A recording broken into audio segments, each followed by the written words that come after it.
obserbasyon, danggit ng uri sa edukasyon, naninikip at tumataas ang mga balahibo sa mga kamay.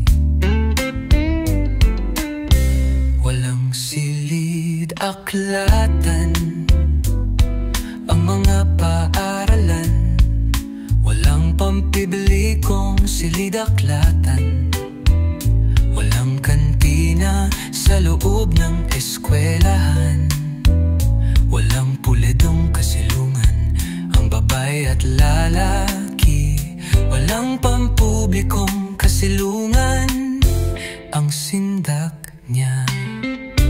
Ang sagot ko talaga gitnang uri, mula tingnan natin ang ating mga mata, magpatayo-tayo ng silid aklatan sa ating mga eskwelahan para gamitin sa pagsaliksik ng asignatura.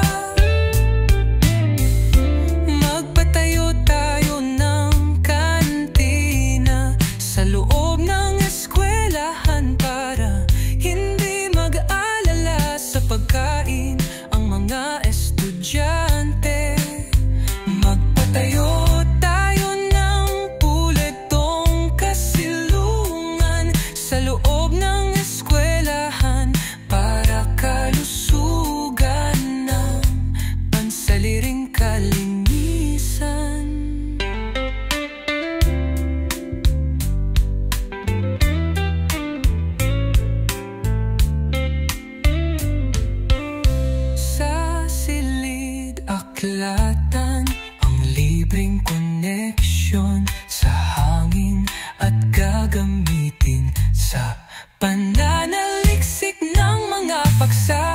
Bawal gamitin ang koneksyon sa hangin sa loob ng klase at sa aklatan ang paghahanap ng trabaho, asignatura, pagluto sa kantina ng 3 at 4 na baitang sa eskwela. Iihain ang mga pagkain sa kantina. Kumalma kahit ng uri, gising tayo sa edukasyon.